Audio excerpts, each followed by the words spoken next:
And to you, it's a very good morning to Matthew Dickerson. Hello, sir. How are you? Good morning, Brett. Good to be chatting to you again. And to you, thanks for being here. The Toyota Tour de OROC, it's an initiative of the Rotary Club of Dubbo South for our listeners' attention. A unique biennial cycling event, which is on this year between the 6th to the 11th of October.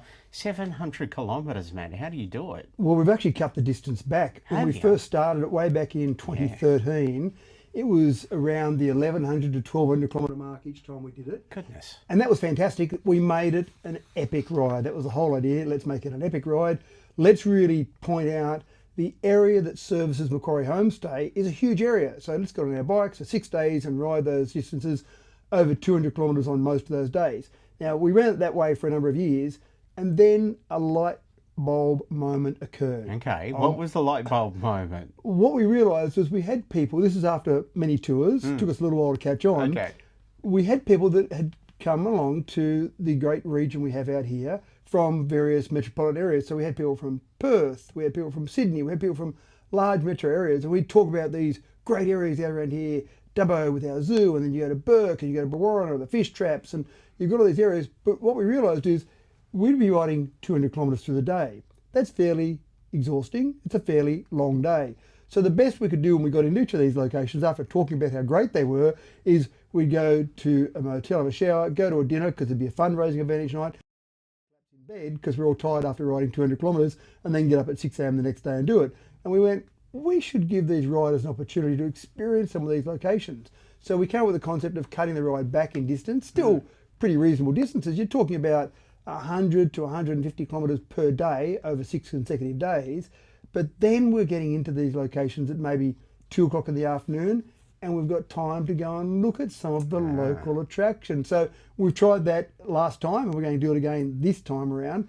And it seemed to be much better for the riders because they had an experience. They could go and look at the Jandra at Bourke. They could go and look down an underground mine at Lightning Ridge, for example. So you could see some of these local attractions. So I feel a bit wussy now that we're only doing 700 kilometres to 800 kilometres each ride. Well, we've only done one so far and again this year, but I think that's a much better experience for everyone. And ultimately, what we're trying to do is raise money. So we've contributed over $1 million to Macquarie Home Stay so far, and each ride now, we used to think $100,000 was a sensible target. We've stepped that up now, and typically we're aiming for more like $300,000 per ride. Goodness. So, yeah, that's the difference, isn't it? You know, many of us might go to the gym or have an exercise bike at home. We might do 15 to 20 Ks or a little bit more, and we're exhausted after that. So how do the riders do it? Do they prepare themselves for the ride? Yeah, and even the very first one, we had no idea how it would go because we were 10 amateurs who were setting out on this epic journey. And so we did a number of test rides and rides across to various locations around the region, just 50 kilometres, 80 kilometres, that type of thing.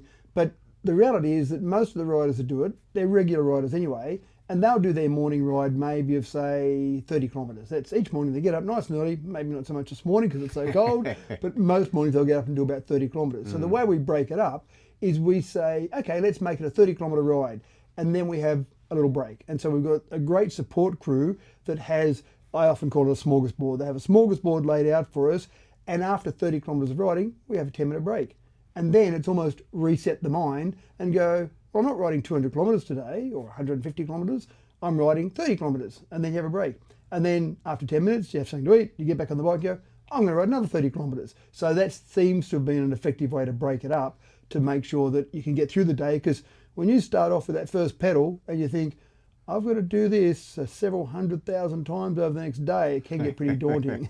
Do you tend to count the pedals, or you Gosh, know, no. you don't do that? You don't have enough time? Do you actually talk amongst the what you call the peloton of riders? Yeah, definitely. And you get to know people way better than you ever thought you could get to know people. Interesting. Because you spend so long side by side talking about, well, whatever. Is it true that what is talked about on the tour stays on the tour? I could tell you lots of stories, Brett, if you come on a tour with us, but I can't tell you on radio. I was waiting for that.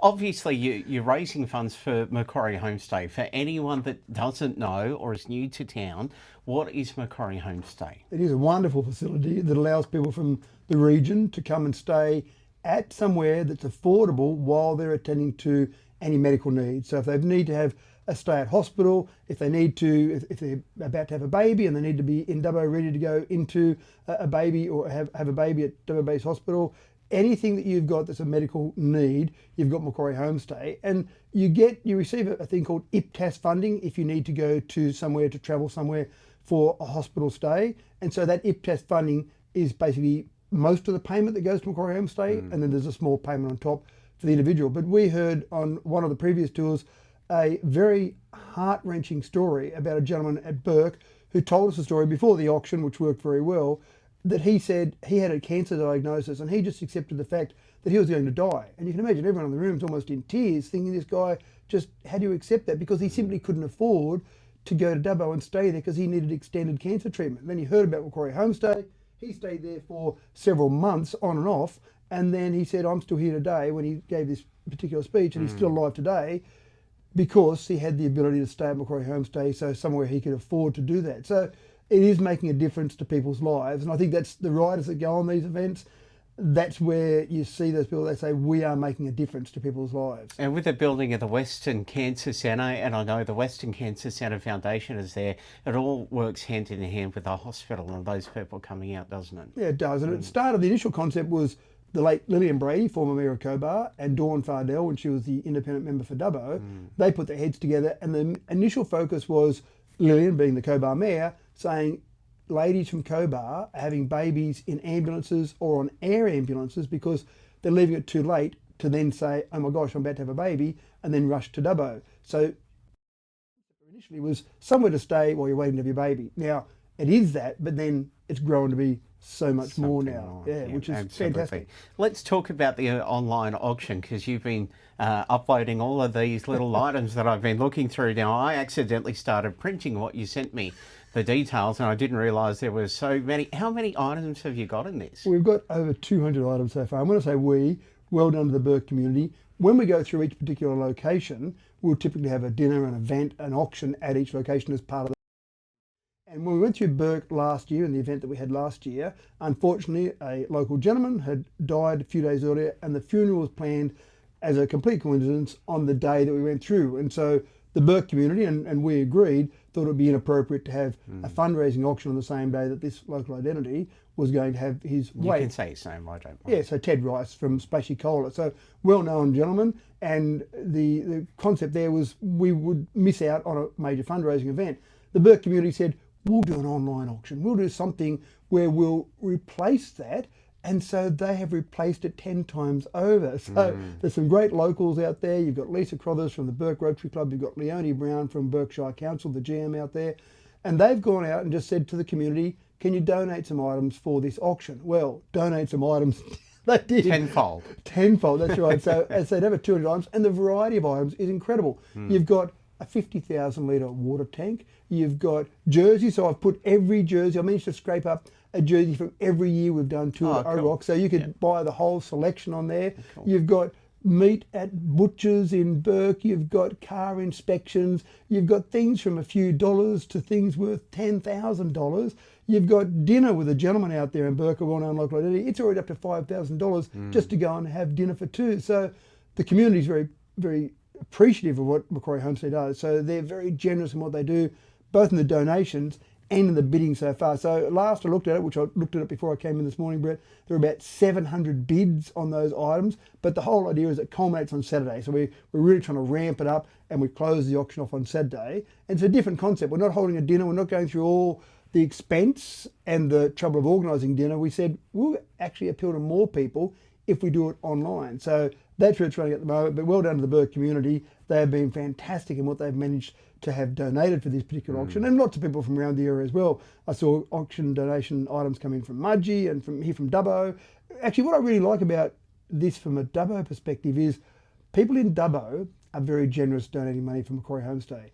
People in Dubbo will never use it because we live here. So we're not going to need the services of Macquarie Home Stay, because if we had to go to hospital, we've still got our home to live here. So we're really doing this on behalf of the entire Orana region for the participants around the region to actually use Macquarie Home Stay. So it's very generous from Dubbo people as well. And that's what makes it so special and exciting for people to get on board, I think. It, you know, just listening and knowing that people donate excites me each and every year that you and I have spoken. We've done this a long time here at Tour de to try and help where we can as well. Now, you do have to register to bid. How many bidders have you got on the site now? Well, over 100 at the last time I checked this morning, so over 100 people have already registered, which is fantastic. And obviously what you want is as many people as possible, because I'm making no secret to this, I want lots of bidders to keep outbidding each other and then obviously drive the price up of items. There are some bargains there at the moment. There are some items still for $1, so we start all the bidding at $1. But we had even just, I heard a great story yesterday where there was a gentleman calling through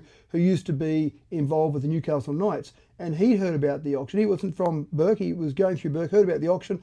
He said, I'll arrange some things. So he suddenly got some Newcastle Knights training singlets, some shorts, even had some Manly t-shirts, not sure why, it's some Manly t-shirts, some a Parramatta jersey, signed Parramatta jersey. So suddenly there's all these extra NRL items, so Latrell Mitchell boots, we've got all these different items from NRL teams as well. So people are donating, and so at the moment 100 registered bidders, but to register all you've got to do is go to register.tourdeoroc.bike. So that's tourdeoroc.bike. If you go there, you just put your details in, register, and then you can start bidding and you can look through all those items. And as you said, you started printing out all those items, not realising just how many pages there were. That's right. If you want half of them, I've got them printed here in front of me.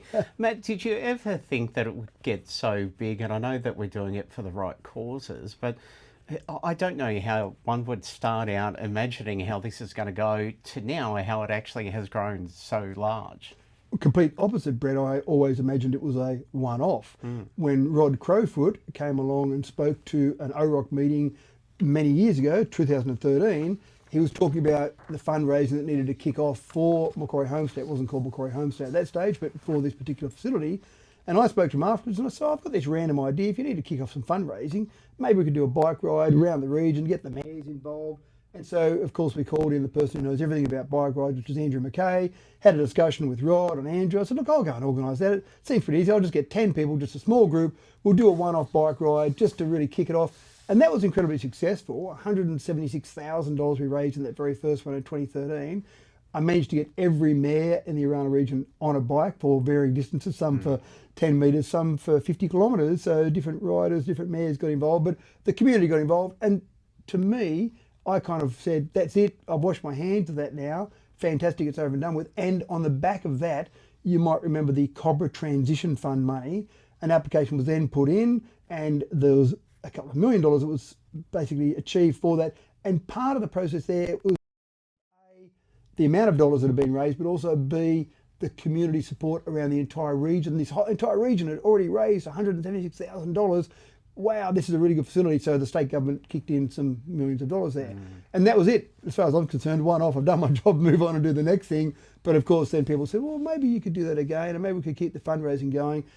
The Rotary Club of Dubbo South, which is a club that I'm a member of, talked about it and said, well, we'll take this on as a project because we think it's a great project. And so from there, it's just gone on. And I still sit on the committee, but Ben O'Brien's the president of the committee now. He runs the committee. There's lots of people doing things there. So it is great to be able to sit back and say, yes, there are other people. It's not me driving it, it's other people driving it, and we'll continue on for a long time. All right, well, congratulations to the committee, and I hope we can do this for a long time to come. Thanks for coming in. What's the website for the auction again? Register.tourdeoroc.bike. Go there, put your details in, start bidding for some of those items. Thanth, Matt. Thanks, Brett. Coming up to 8, well, it's past 8:30 now. We'll get the news on for you next.